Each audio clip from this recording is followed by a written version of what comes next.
Hello everyone, আমার নতুন একটা ব্লগে সবাইকে স্বাগত। বলো হ্যালো সবাইকে, কেমন আছেন সবাই? বলো হ্যালো সবাইকে, সবাই কেমন আছেন? আজকে শুক্রবার, সকাল সকাল আমার স্নান করে পুজো দেওয়া শেষ, খাবার দাবার করে বাচ্চাদের খাওয়ানো শেষ। আজকে আমরা ভেবেছি যে একটু যাব মন্দিরে, তাই না বাবা? বলো আজকে আমরা ভেবেছি যে যাবো একটু মন্দিরে। কাল ছিল আমাদের অ্যানিভার্সারি, কিন্তু কালকে তো বৃহস্পতিবার ছিল, উইকডে, যার কারণে কালকে আমরা কোথাও আর বেরোইনি, বাসাতেই ছিলাম। ওই রাতে একটু বাসায় আমি একটু রান্না করলাম, ওর বাবা একটা কেক আনলো, ফুল আনলো, বাসায় বাচ্চারা সব কেক টেক কাটলো, এগুলোই করেছে, আর কিছু করা হয়নি। কালকে কোনো ভিডিও ক্লিপও রাখা হয়নি সেরকম, ওই টুকটাক একটু অল্প কিছু রেখেছি। তো আজকে ভেবেছি যেহেতু শুক্রবার, বন্ধের দিন, সবাই মিলে যাবো একটু আজকে মন্দির, বাবা লোকনাথের মন্দিরে যাব, যে একটু পুজো দিয়ে আসবো।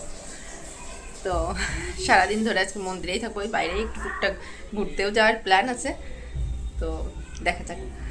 মেয়েকে এখন স্নান করাবো, আর ওদিকে ওর বাবা খেয়ে নিচ্ছে। একটু আজকে শুক্রবার তো সবাই একটু ঢিলে ঢালা আর কি, কোনো ব্যস্ততা নেই, সবাই কোনো ব্যস্ততা নেই, সবাই আস্তে ধীরে, সবাই দেরি করে ঘুম থেকে উঠেছে। ওই যে আমার ছেলে আবার চিল্লাচ্ছে সে। তো যাই, এখন তাড়াতাড়ি রেডি হয়ে মন্দিরে যাচ্ছি, আপনাদেরকেও নিয়ে যাবো সাথে করে। Hello everyone. হ্যালো এভরিওয়ান, না হ্যালো এভরিওয়ান বলা হয়ে গেছে। শোনো, তাহলে এখন আমরা এই যে সকালে তো আপনাদেরকে বললামই যে আমরা আজকে মন্দিরে যাব। ইচ্ছা তো ছিল 1টার ভিতর যাব, এখন অলমোস্ট 2:30 বাজতে গেছে। কিছু করার নেই, বাচ্চা কাচ্চা নিয়ে আবার মাত্র এখন ভূমিকম্প হলো, সবাই বাড়ি থেকে ফোন দিচ্ছে। আমরা যদি এখনো ঠিক পাইনি, ঢাকায় তেমন কোনো ভূমিকম্প হয়নি, হলে তো ঠিক পেতাম, তাই না বাবা? তো এখন এই যে আমরা সবাই রেডি হয়ে গিয়েছি, এখন যাচ্ছি আমরা মন্দিরে। আমাদের কেমন লাগছে বলে? আচ্ছা, সবাই তোমাকে কমেন্টে বলবে, ঠিক আছে কেমন। তাহলে মন্দিরে গিয়ে দেখা হচ্ছে আপনাদের সাথে। ওকে। বাবু জুতো পড়ছে, তাই না বাবা? বলো হাই, বলো হাই, তুমি তো বলো। চলো। তো এই যে আমরা চলে এসেছি মন্দিরে। আজকে আমরা এসেছি লোকনাথ বাবার মন্দিরে, স্বামীবাগে যেই লোকনাথ বাবার মন্দির আছে ওইখানে। আপনারা অনেকেই হয়তো বাংলাদেশের যারা, অনেকেই গিয়েছেন সেখানে, তাদেরকে জানানোর কিচ্ছুই নেই, কিন্তু বাইরে থেকে যারা দেখছেন তাদেরকে বলি, এই মন্দিরটা এত সুন্দর, মানে গেলে আপনার মনটা অনেক অনেক ভালো লাগবে, মানে মনের ভিতরে একটা শান্তি শান্তি ফিল হবে। তো দেখা যায় কোনো অকেশনে বা যেদিন ভালো কিছু থাকে সেদিন চেষ্টা করি মন্দিরে যাওয়ার। ঢাকার ভিতর, আর আমার বাসার থেকে বেশি দূরও না, এটা কাছেই হয় আর কি। আর মন্দিরের পরিবেশটা এত সুন্দর। তো আমার তো আস্তে আস্তে একটু দেরি হয়ে গিয়েছে, ঠাকুরকে এখন ভোগ লাগিয়ে দরজা বন্ধ করে দেওয়া আছে। একটু পরে, ওই হয়তো আধা ঘন্টা পর দরজাটা খুলবে, তখন ঠাকুরকে আপনাদেরকে দর্শন করাবো। আমার প্রথম বছর ম্যারেজ ডেতেও আমরা দুইজন এই মন্দিরে গিয়েছিলাম। আমরা মাঝে মাঝেই যাই এই মন্দিরে, আমি তো আগে বললাম। তো আজকে প্রথম বছরের কথা কেন বলছি, প্রথম বছর যখন গিয়েছিলাম তখন আমরা দুইজন মাত্র মানুষ গিয়েছিলাম, আর আজকে আমাদের সাথে গুটি গুটি পায়ে হেঁটে গিয়েছে আরও দুইজন মানুষ, আমার ছেলে আর মেয়ে। আমার সেই দিনগুলোর কথা ভীষণ মনে পড়ছিল, যখন আমরা দুইজন মিলে শুধু এসেছিলাম, আর আজকে 4জন এসেছি। এত এ তো ঠাকুরের আশীর্বাদ আসলে। তো এই যে মন্দিরে গিয়ে তো আমার মেয়ে ভীষণ খুশি, ওর তো একদম মানে খোলা জায়গা পেলে বাচ্চারা যেমন ভীষণ খুশি হয়, ছেলে মেয়ে দুজনেই দৌড়াদৌড়ি শুরু করে দিয়েছে। আর মন্দিরে না ওই দিন একটু ভিড় কমই ছিল, একাদশীর দিন ছিল তো এই জন্য একটু ভিড় কম ছিল। আর আমার যেতে যেতে বললাম একটু দেরিও হয়েছে, অনেক মানুষ পুজো দিয়ে ততক্ষণে বের হয়েও গিয়েছেন।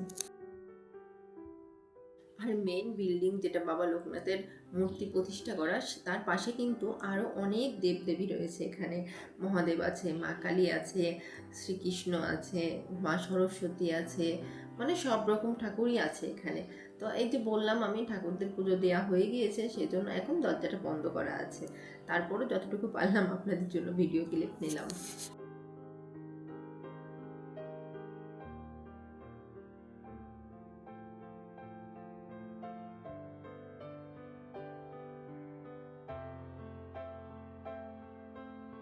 আমার খুব ইচ্ছা ছিল যে এবছর বারোদি যাব বাবা লোকনাথের মন্দিরে, কিন্তু এটা কোনোভাবে হয়ে উঠলো না। তবে প্ল্যান আছে, দেখি যাব কিছুদিনের ভিতরই।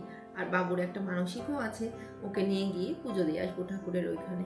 বারোদি তো আপনারা অনেকেই হয়তো গিয়েছেন, বাবার সমাধি স্থল আছে ওইখানে। আর ওই মন্দিরটাও গেলে মনে না একটা অদ্ভুত শান্তি কাজ করে, এত অপূর্ব দেখতে মন্দিরটা। তো এই যে ছেলে মেয়ে তো দেখছেন তারা ঘোরাঘুরি করছে আর সব জায়গায় ঠাকুর দেখছে, আমি এদিকে একটু ধূপকাঠি আর মোমবাতি জ্বালিয়ে ঠাকুরকে আনা করে নিলাম। হ্যাঁ, আজকে ভেবেছিলাম মন্দিরে যেহেতু যাচ্ছি বাসায় আর কোনো রান্না বান্নার ঝামেলা করব না, সেই মতো বাসায় কোনো রান্না করিনি, একবারে মন্দিরে গিয়ে ঠাকুরের প্রসাদ নিয়েছিলাম। আর মন্দিরে যাব ঠাকুরের প্রসাদ নেবো না এটা তো আমার একদমই ভালো লাগে না।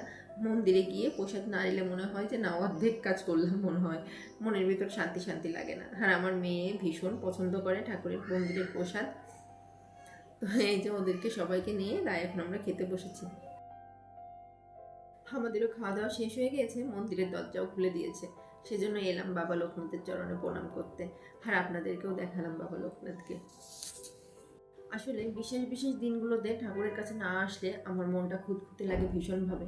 আসলে আমাদের জীবনে ছোট বড় যতটুকুই যে যে পাওয়াই থাকুক না কেন সব কিছুই তো ঈশ্বরের ইশারা ছাড়া আর কোনো কিছুই না। তো সব কিছুর জন্যই তার কাছে কৃতজ্ঞতা জানানো ছাড়া তো আমাদের আর কোনো কিছু করার নেই, তাই না?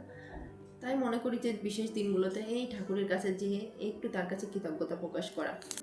তো এই তো সারাদিন আজকে খুব আনন্দে কাটলো, মানে মনে অনেক শান্তি লাগলো আজকে পুজো দিয়ে। সারাটা দিন ইচ্ছা ছিল যে আরও কিছু কাজে যাব, বাইরে আরও একটু কয়েকটা জায়গায় ঘুরতে যাওয়ার প্ল্যান ছিল, কিন্তু ছেলে মেয়ে এত অস্থির হয়ে গিয়েছে আর ভাবুন না ঘুম পেয়ে গিয়েছে, সেজন্য প্ল্যানগুলো ক্যান্সেল করলাম। এই যে মন্দিরের সামনে এখানে একটু ফুল নিয়ে বসেছে, ভাবছি এখান থেকে কিছু ফুল কিনে নিয়ে তারপরে বাসায় চলে যাব। আর এবার বিদায় নেব আপনাদের থেকেও। এই ছিল আমার আজকের ভিডিওটা। আমার আজকের ভিডিওটা কেমন লাগলো আমাকে কিন্তু কমেন্টে অবশ্যই জানাবেন। আর কে কে বাবা লোকনাথের এই মন্দিরে গিয়েছেন স্বামীবাগে আমাকে অবশ্যই কমেন্টে জানাতে ভুলবেন না। আর আমার ভিডিওগুলো যদি ভালো লাগে অবশ্যই আমার পাশে থাকবেন আর আমার চ্যানেলটিকে সাবস্ক্রাইব করতে একদমই ভুলবেন না। দেখা হবে নতুন একটা ভিডিওতে, ততক্ষণ পর্যন্ত সবাই ভালো থাকবেন। টাটা।